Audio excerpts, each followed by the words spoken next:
A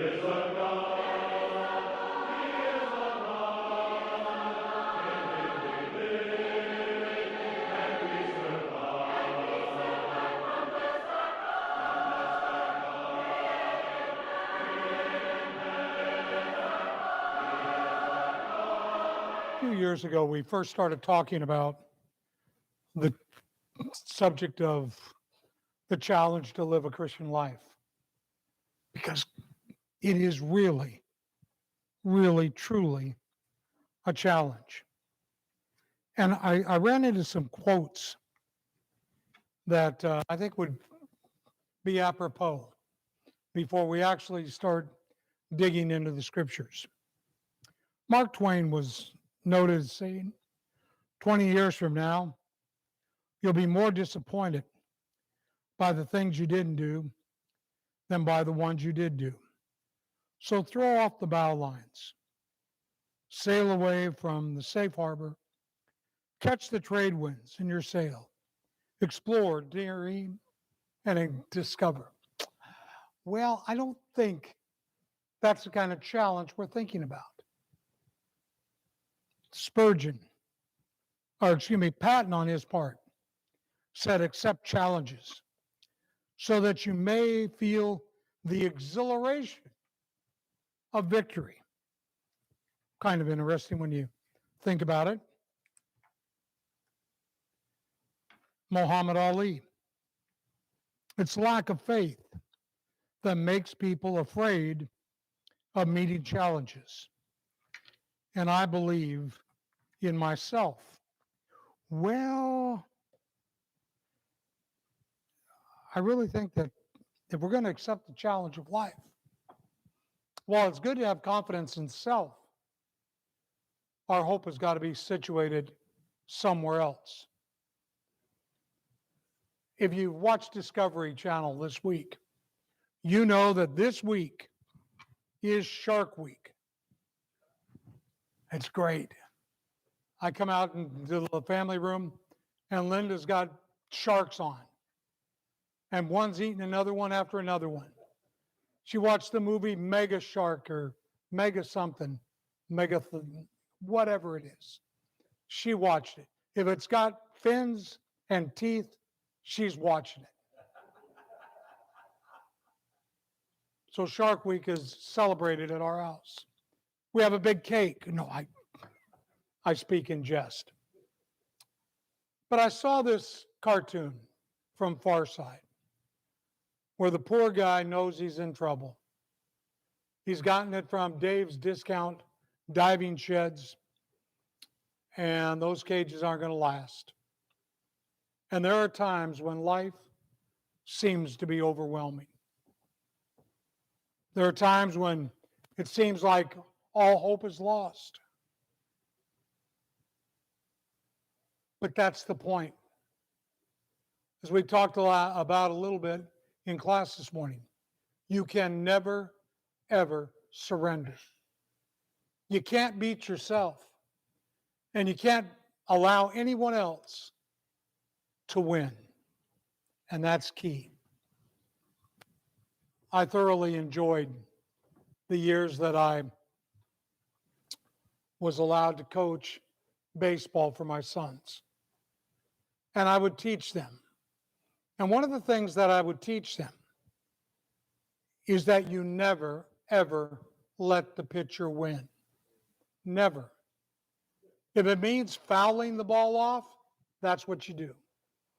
You can always get a piece of it. But it is a conflict between you and that pitcher. And if you have to foul off 4, 5, 12, whatever, you tell yourself, he will not beat me.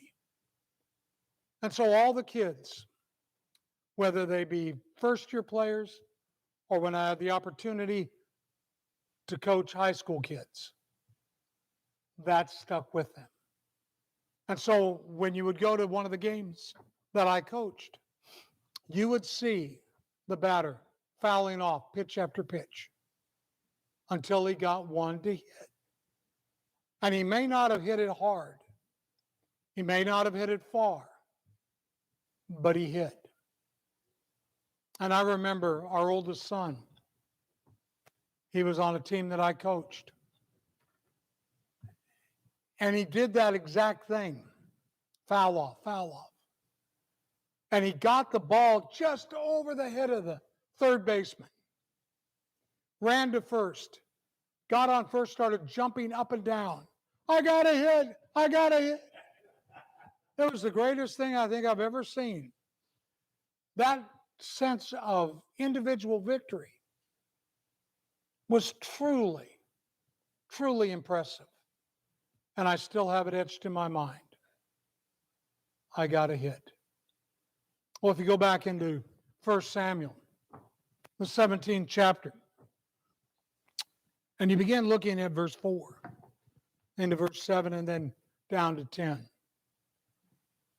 a provocative challenge is set forth. Challenge on the part of Goliath to the armies of God. And the armies and the soldiers on God's side, for whatever reason, were intimidated. They go, no, we can't do it. But here comes David. And David comes along.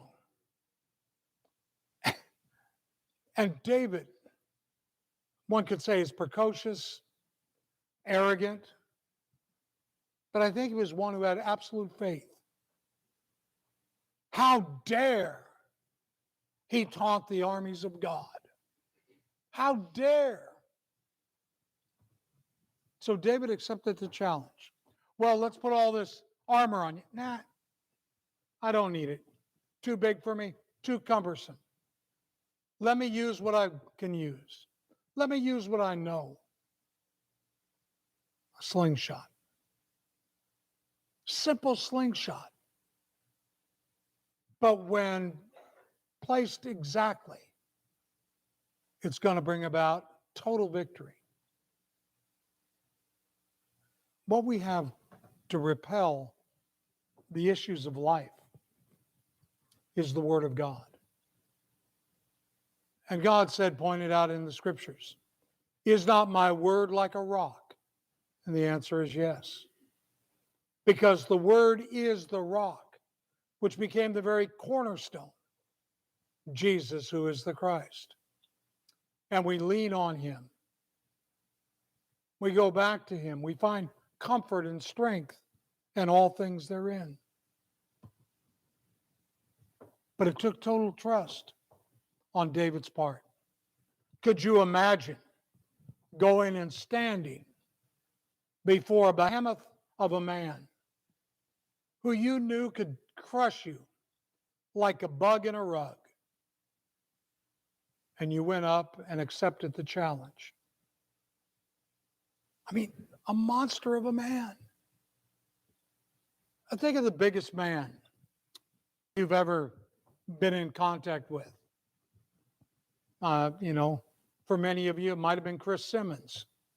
Chris claims he was 7 foot tall. I think Chris was 6'11". His brother Brad was equal in size, and Brad claimed he was over 7 foot. I don't know.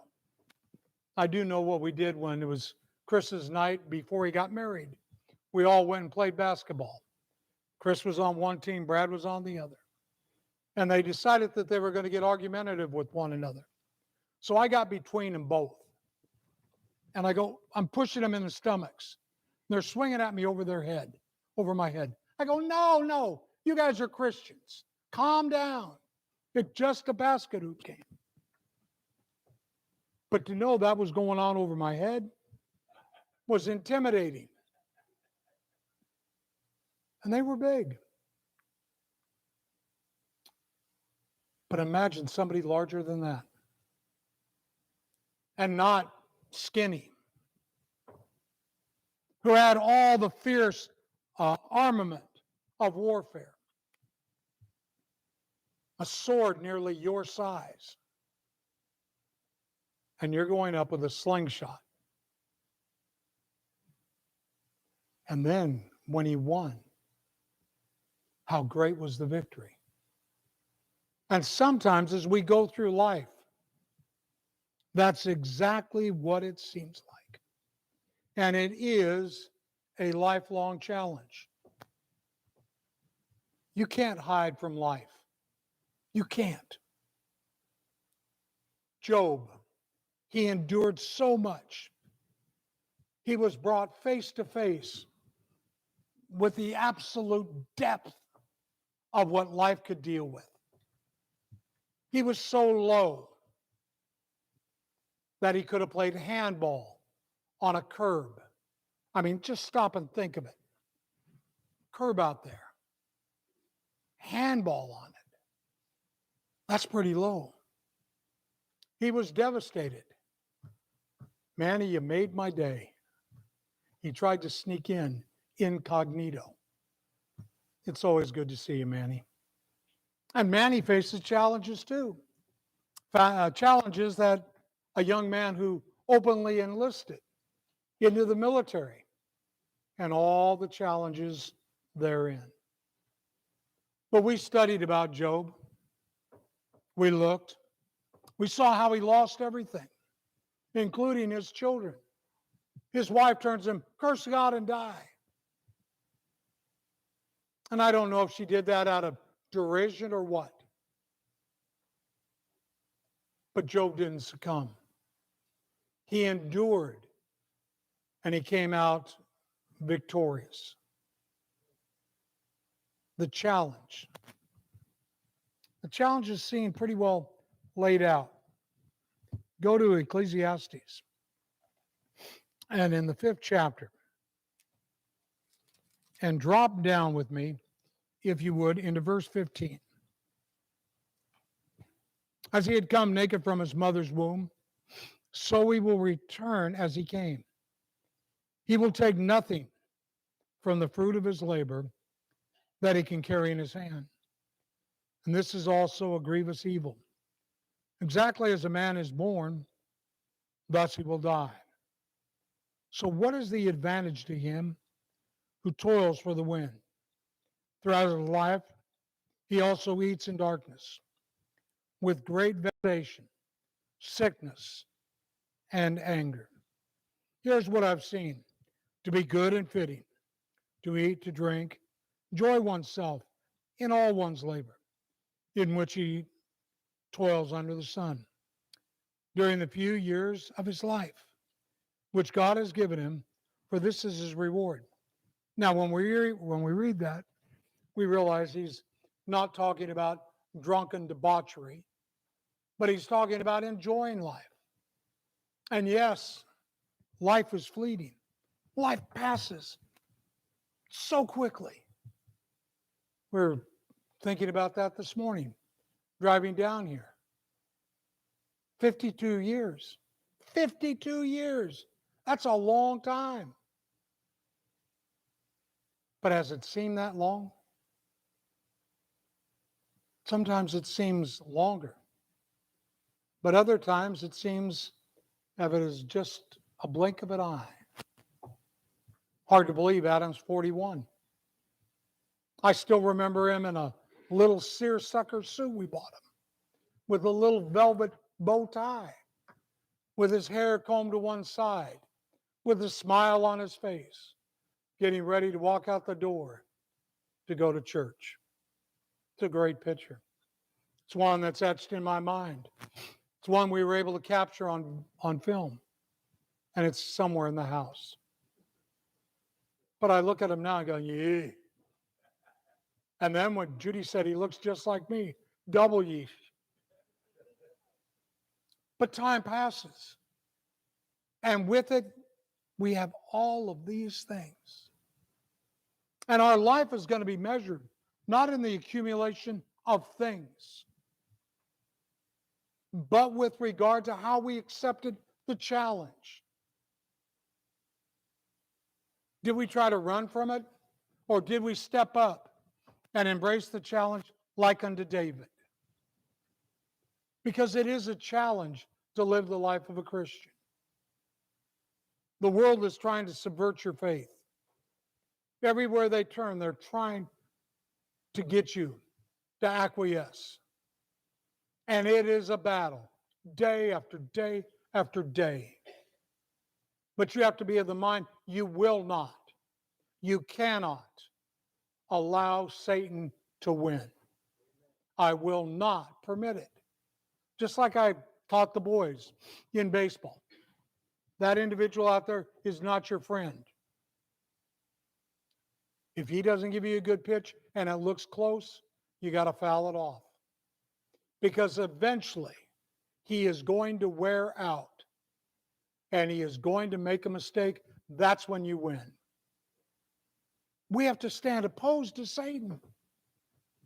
Absolutely opposed.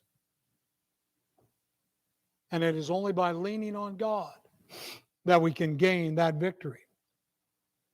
Back in the 112th Psalm, the psalmist writes something interesting for our consideration. Drop down at verse 6.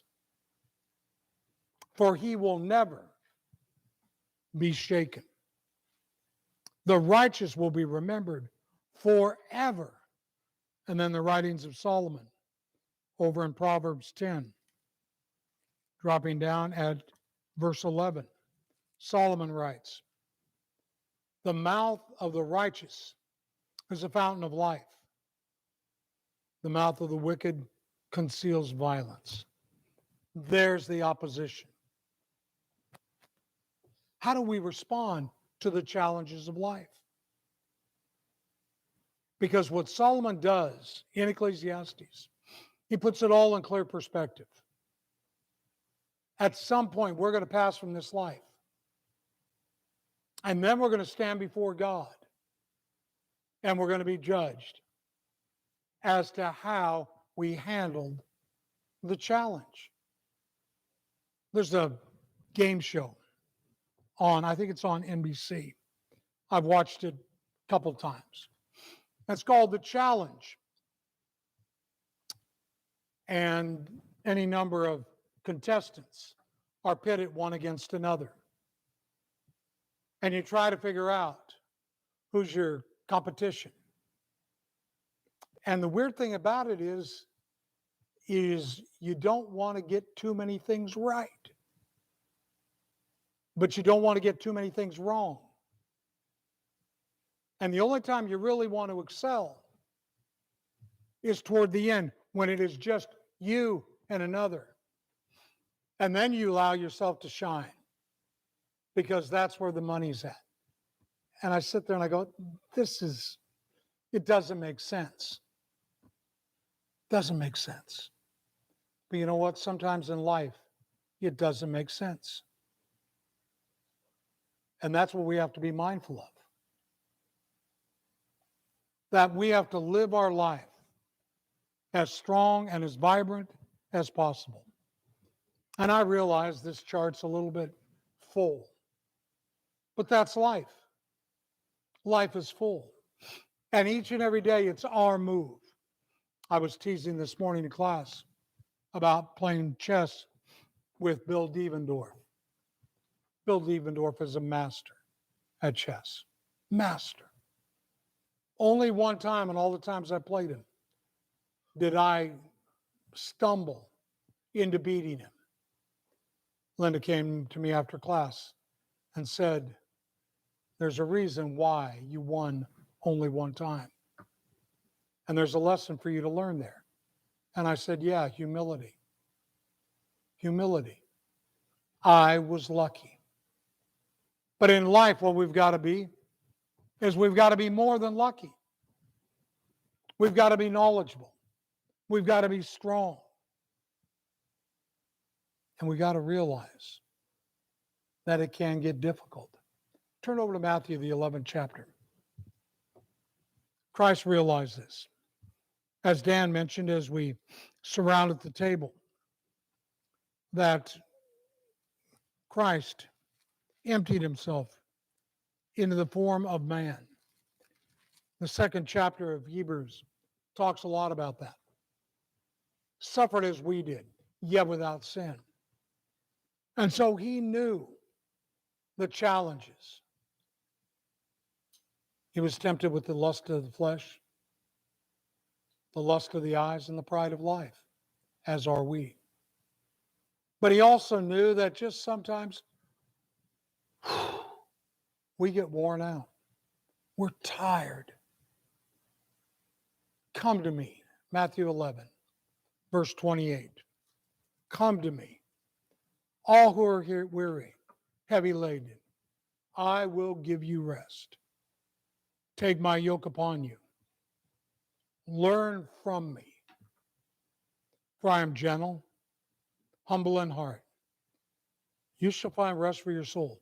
For my yoke is easy, my load is light. We can endure. We can overcome. And we must press on ever forward. And we do that by learning what it is Christ would have us to do. You go to the book of Revelation. You begin reading there. You can see on the overhead the passages. And recognize that we can lay hold of the victory that awaits. Those individuals in the 7 churches of Asia to which the book of Revelation is directed, in every one, they were challenged to overcome. If you can overcome, the victory is yours. And I want you to be more than conquerors in all that you do. In 1 Corinthians, the 16th chapter, verse 13, be strong in the Lord. What a simple statement. Be strong. But where? In relationship to Jesus, who is the Christ. That's where we want to be. We want our affections to be placed above. Colossians, the 3rd chapter, first couple of verses. For you have died, and your life is hidden with Christ in God. That's where our affections need to be. And so when life rises up to overwhelm us, we know where we can go. We know where we can turn. We turn to Christ. Why? Because he cares for us. And yes, the enemy is going to engage us. He is going to be strong. But we have to be able to resist him. When Austin played football, not that Austin, I don't know if you played football or not, but Austin that we're so well acquainted with, Austin Watts. When he played football, like all football players, you train really hard. They want you to be strong. Austin was a defensive end. And what his job was to stop the advancement of a running back. That's what he was supposed to do. And so he would do that. And he would realize that on the other side, there were other individuals who were equally strong. And it was a matter of wills who was going to win that little battle in a much larger war. And so every day in practice, they would go over the drills. They would gain strength so that on that day, when Austin was called to go into the game, he would be able to win because of strength, because of training. And, actually, he lived for that time to get in the game, to engage in the fray, to prove himself. As we go through life, we need to accept the challenge. We need to lean back on God. And we need to really, really allow ourselves to show that we've got God on our side. And with God on our side, we can be so much more. Look what Peter writes in 1 Peter. Drop down with me into the 5th chapter. And in that 5th chapter, Peter points out several things, but one of which is seen in the following reading. Be of sober spirit. Be on the alert. Your adversary, the devil, prowls about like a roaring lion, seeking someone to devour. But resist him, firm in your faith, knowing that the same experiences of suffering are being accomplished by your brethren who are in the world. That's what we're engaged in. That's our conflict. Have you ever gone hiking in the Santa Monica Mountains? Or in the Santa Susanas? Or San Bernardino? And you come upon a mountain lion? I've had it happen one time. I was riding a motorcycle with a friend, and we're up in the San Bernardino Mountains. Came around a curve, and he immediately stopped. And I stopped behind him. And he said, back up. And I said, why? So there's a mountain lion about 25 yards ahead. He said, as you back up, make yourself as big as possible. I'm thinking, how do I do that? I was about 13, 14 years old. He said, back up, make yourself look as big as possible. Intimidating. You're not going to back down while you're backing up. But look like you're not. Discretion was a better part of valor. But when you see that in the wild and you realize the power of that animal, then put it into a spiritual context. Lean on God. He is your strength. He is your stronghold. Flip over to Romans, the 8th chapter. And I love this section of verses. Gives me hope, gives me confidence each and every day. In verse 33, well, go to 31, sets the tone. What then shall we say to these things? If God is for us, who can stand against us?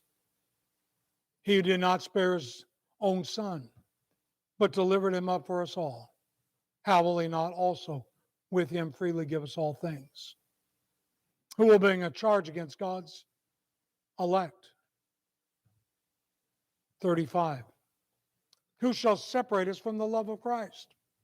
Shall tribulation, distress, persecution, famine, nakedness, peril, sword? 37. But all these things we overwhelmingly conquer through him who loved us. Overwhelmingly conquer. Satan can't win. So we have to accept the challenge and realize that we can and we will be more than victorious. But there are a lot of other challenges that we face in life. And I've got like 3 or 4 minutes left. And so I'm getting real good at saying something in 1 minute, doing those shorts for the YouTube channel. But consider some of the other challenges. Are you willing to accept the challenge to raise godly children amidst what's going on societally now? Are you willing to exist and coexist in love with the brethren, even the challenging ones? And you all know who you are. Why are y'all looking at me? But are you willing to do that? Are you willing to manifest a long-suffering attitude toward all? Are you willing to understand? And it's a challenge to try to understand people instead of stressing your need to be understood. It's not important for me to be understood. I need to understand. That's what I'm called upon to do. The challenge to extend self and reach out to those that are in need of strength and encouragement. the challenge to never, ever, ever surrender and to reach ever forward. There's a lot of challenges that are comprised in life. A lot. But are you willing to accept the challenge? It's a provocative one. It's a challenging one. But it is one that can be won. The victory can be yours. But it demands a willingness to rely on the God of heaven. Learn from Christ. Apply the principles found in His Word. But you can do it. It can be done. And you look back at the heroes of faith in the 11th chapter of Hebrews. And then in 12, as you look in the 12th chapter, since we have so great a cloud of witnesses surrounding us, let us run with endurance that race that is set before us, fixing our eyes on Jesus, the author and perfecter of the faith. It can be done. Well, the lesson is yours this morning. And according to my watch, I finished 15 seconds early. Pretty good. But in all seriousness, I trust there's been something that you've been able to take away. And while in the lesson, we did not talk about the plan of salvation, the ability to cope and deal with life and the challenges of life start to get so much better when we make the decision to put on Christ in the waters of baptism. That deals with the baggage of guilt for our sins. It's gone, no longer part and parcel of us. And now we can align ourselves fully with the God of heaven. If there's anyone that needs to obey, everything's ready. But maybe you've already put on Christ, but you need the prayers of the congregation for strength or encouragement. However we might be of spiritual assistance.